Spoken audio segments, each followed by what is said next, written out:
रैगर समाज द्वारा लोकदेवता बाबा रामदेव जी महाराज के अवतरण दिवस के पावन पर्व पर सामूहिक भव्य शोभायात्रा निकाली गई। समाजहित एक्सप्रेस के रघुबीर सिंह गारेगांवलिया की रिपोर्ट।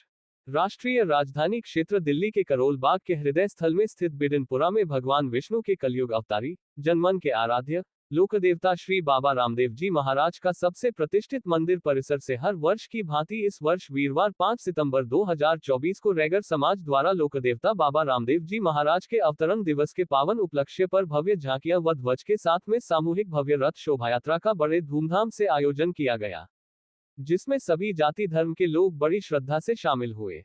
प्राप्त जानकारी के अनुसार बाबा रामदेव जी महाराज का संबंध भले ही राजपरिवार से रहा हो, लेकिन उन्होंने अपना पूरा जीवन लोगों की भलाई और गरीबों की सहायता में ही लगा दिया।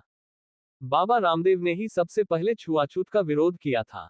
पोखरण क्षेत्र में भैरव नामक राक्षस का आतंक था, बाबा रामदेव ने उसका वध कर रूनीचा बसाया। बाबा रामदेव शासक भी रहे, लेकिन उन्होंने राजा बनकर नहीं अपितु जनसेवक बनकर गरीबों, दलितों, असाध्य रोगग्रस्त रोगियों व जरूरतमंदों की सेवा की। सांप्रदायिक एकता के प्रतीक बाबा रामदेव ने अपने अल्प जीवन के 33 वर्षों में वह कार्य कर दिखाया जो सैकड़ों वर्षों में भी होना संभव नहीं था।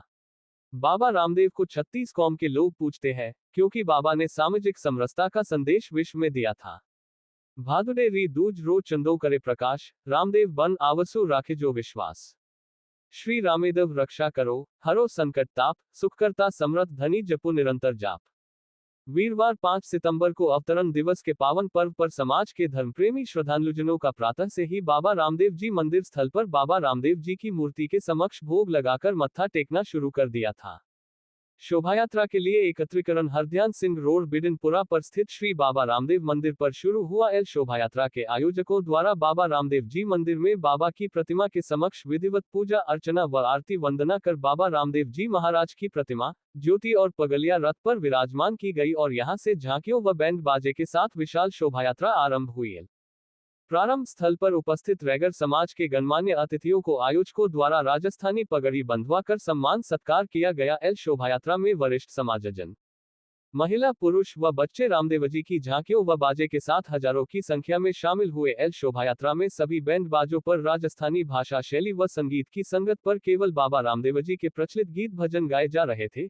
युवाओं की टोलियां नाचते गाते चल रही थी। सुबह से शाम तक पूरा करोल बाग क्षेत्र रामदेवजी के प्रति श्रद्धा भक्ति से सराबोर रहा। स्थानीय लोगों द्वारा जगह जगह मंच बनाकर शोभायात्रा में शामिल नागरिकों व शोभायात्रा की झांकियों का पुष्पवर्षा कर स्वागत किया गया।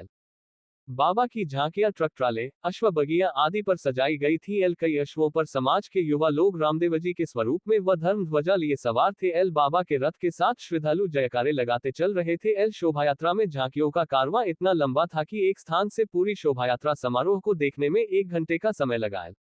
शोभायात्रा का कारवां मंदिर से शुरू होकर देवनगर, रैगरपुरा, बिडनपुरा, करोल बाग के विभिन्न प्रमुख मार्गों से होकर आगे बढ़ा। शोभायात्रा में सकल समाज के वरिष्ठजन, महिलाएं, युवा व बच्चे उत्साह से नाचते गाते बाबा रामदेव के भजन कीर्तन गाते चल रहे थे।